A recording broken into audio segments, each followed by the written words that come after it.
Presiden Jokowi mengumpulkan partai politik koalisi pendukung pemerintah minus Nasdem.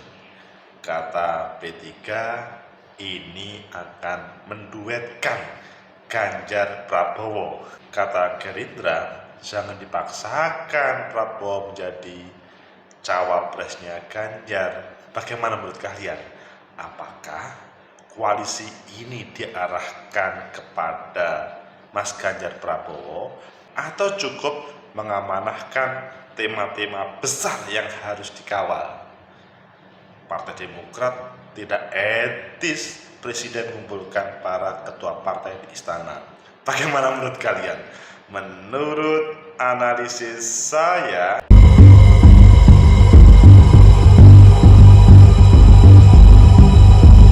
Assalamualaikum warahmatullahi wabarakatuh. Salam sejahtera untuk kita semua.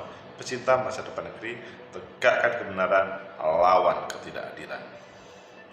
Presiden Jokowi diprotes keras oleh Partai Demokrat karena mengumpulkan ketua partai politik yang dalam koalisi pendukung pemerintah di Istana Negara.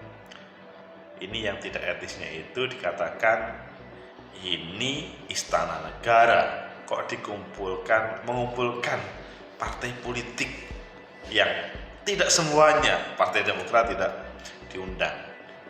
P3 menyampaikan ini akan menampilkan Ganjar Prabowo, ditolak oleh Gerindra. Sebenarnya poin-poinnya apa? Ayo kita baca di beberapa media. Endingnya seperti apa Pak Jokowi dan solusinya untuk bangsa mengumpulkan para elit partai pendukung pemerintah. Pertama kita baca di CNN Indonesia, poin-poin pertemuan Jokowi dengan ketum parpol koalisi. Judulnya menarik untuk kita kupas. Selanjutnya di Merdeka, soal Jokowi bertemu ketua umum parpol, Zulkifli Hasan, koalisi diharapkan melanjutkan pembangunan. Selanjutnya kita baca di Tempo yang hubungannya dengan kritik Demokrat. Demokrat nilai langkah Jokowi kumpulkan ketum parpol di Istana Negara tidak etis. Dan begitu juga di CNN Indonesia. Demokrat anggap dukungan Jokowi soal capres tak etis. Ayo pilih mana kalian? Oke, kita pilih yang pertama, nanti kita yang tidak etis kita tambahkan. CNN Indonesia, poin-poin pertemuan Jokowi dengan ketua umum parpol koalisi minus Nasdem. Ini adalah Presiden Jokowi mengumpulkan para ketua umum partai politik.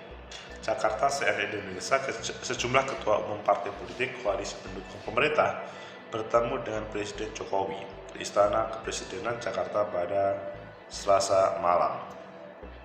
Turut hadir Ketua Umum PDIP Megawati Soekarno Putri, PLT Ketua Umum P3 Muhammad Mardiono, Ketua Umum Partai Golkar Airlangga Hartarto, Ketua Umum PAN Zulkifli Hasan, Ketua Umum Partai Gerindra Prabowo Subianto hingga Ketua Umum PKB itu juga hadir. Pertemuan ini digelar sejak sekitar pukul 19.00 waktu Indonesia Barat.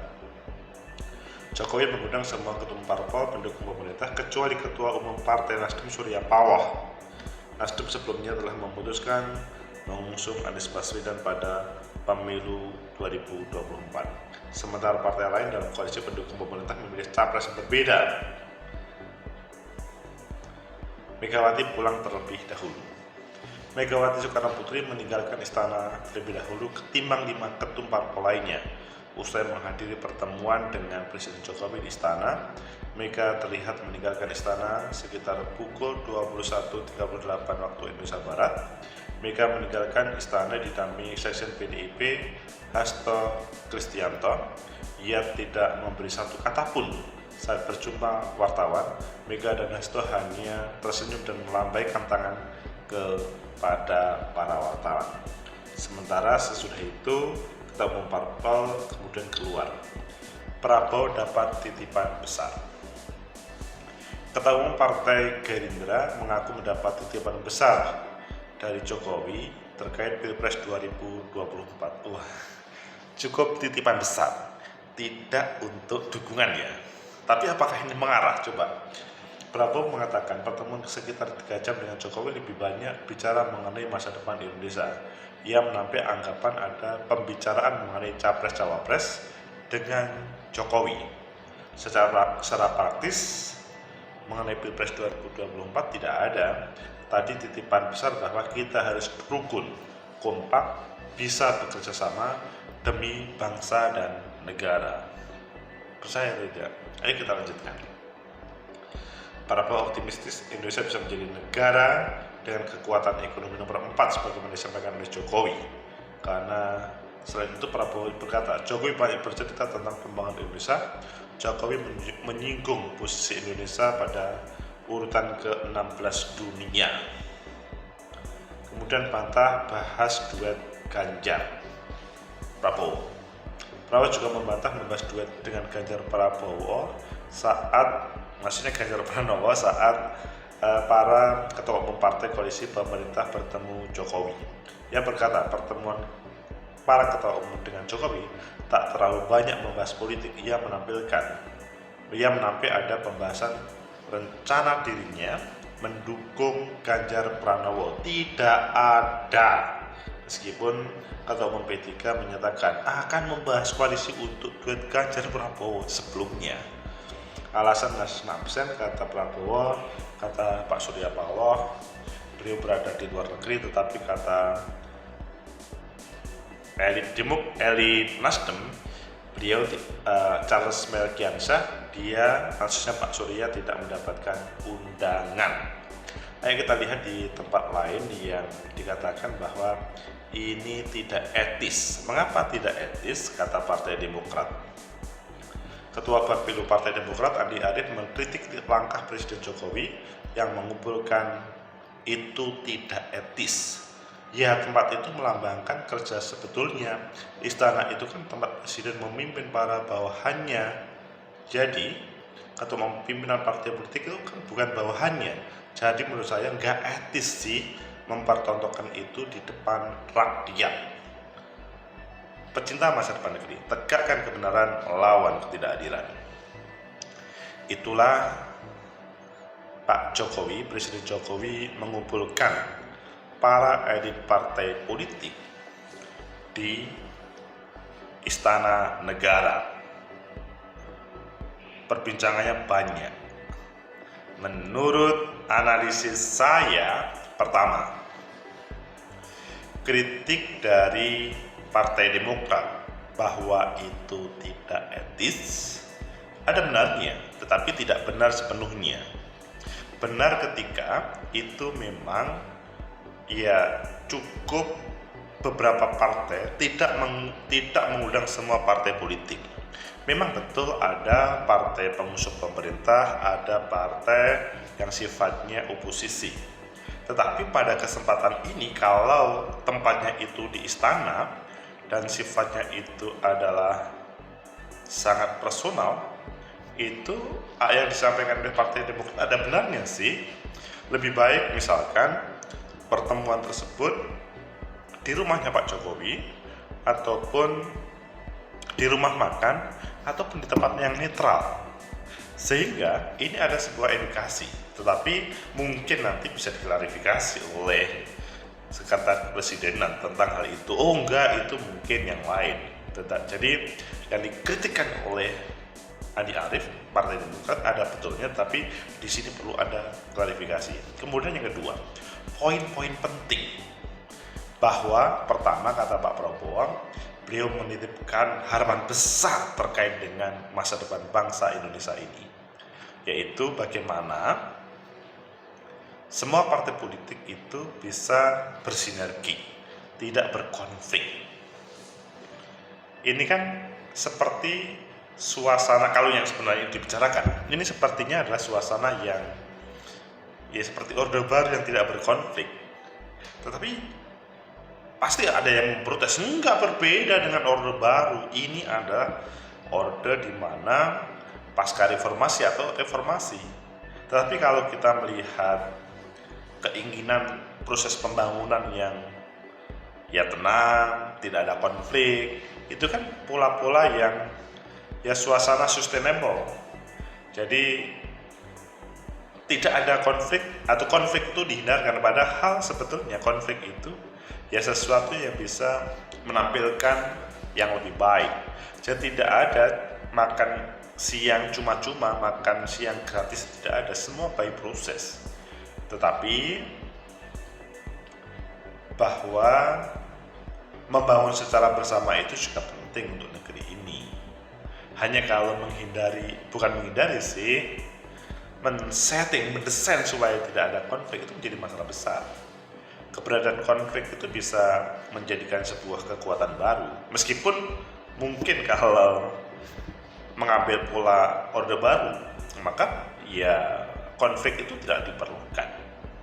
Sehingga kembali kepada analisis kedua, bisa saja yang disampaikan oleh Pak Prabowo itu benar, bahwa bagaimana bisa saling menghormati, tapi dalam tataran realitas itu berbeda loh ya. Kita melihat mengapa muncul koalisi Indonesia Bersatu, koalisi kebangkitan Indonesia Raya, padahal masih dalam suasana mereka adalah partai koalisi pendukung pemerintah. Mereka sudah membangun koalisi sendiri, dan pada titik selanjutnya mereka bertemu koalisi kebangkitan Indonesia Raya dan koalisi Indonesia Bersatu. Ya, akhirnya kan ketika dihubungkan dengan membawa tema bagaimana kebersamaan tadi, kok agak sulit jadi dipahami ya.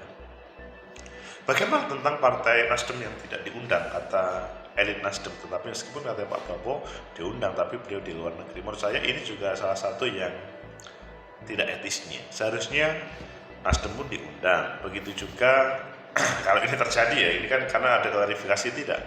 Begitu juga kalau partai politik itu diundang, semuanya diundang saja karena posisinya di Istana Negara.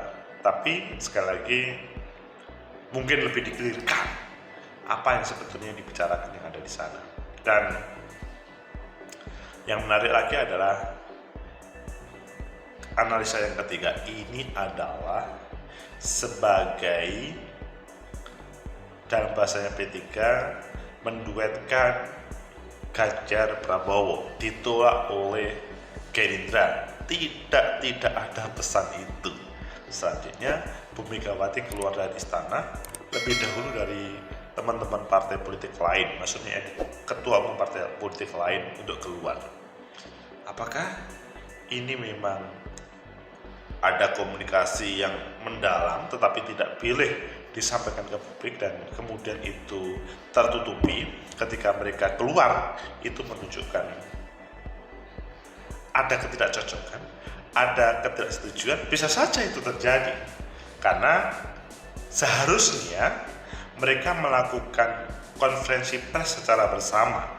Tidak cukup P3, Golkar, Gerindra, PKB, tapi Bu Megawati sebagai ketua umum PDI seharusnya bersatu. Di sini orang pasti curiga, ini kok berbeda, meskipun hal itu tidak dibicarakan. Kalau misalkan konferensi pers secara bersama, maka ya perdebatan yang negatif tadi kemudian tidak muncul. Pecinta masa depan negeri, tegakkan kebenaran, lawan ketidakadilan. Itulah dinamika yang ada di negeri ini. Presiden dikritik oleh rakyat atau partai politik berkoalisi, dan kemudian ada sesuatu yang sepertinya tidak disampaikan oleh keputusan tersebut. Tetapi yang lebih penting adalah mereka serius untuk menyiapkan para pemimpin negeri ini, sehingga sebetulnya ada sebuah proses kontestasi yang menarik di antara mereka. Kemarin bertemu antara, misalkan kita melihat Pak Airlangga Hartarto dengan Partai Demokrat, maksudnya SBY, tapi selanjutnya bertemu dengan Pak Jokowi, bertemu dengan Nasdem. Itu menarik, sebuah membangun komunikasi politik yang bagus. Semoga bermanfaat. Itulah pesan apakah ini adalah semacam komunikasi politik yang belum berhasil? Kita ikuti episode selanjutnya. Bagaimana cerita yang sebenarnya sesudah Mas Ganjar diputuskan sebagai calon ketua umum PDI, sebagai calon presiden dari PDI Perjuangan yang selanjutnya disusul oleh P3, Hanura, dan PSI meskipun tidak diakui. Begitu juga Mas Anies Baswedan yang sebelumnya jauh sudah dideklarasikan oleh Partai Nasdem. Selanjutnya Partai Demokrat, PKS juga mengawalnya, mengusungnya. Yang lain masih wait and see. Pak Prabowo ya Gerindra oke, tapi yang PKB masih menunggu meskipun sudah ada koalisi yang hampir pasti. Semoga bermanfaat. Like, subscribe, comment, and share. Sampai jumpa.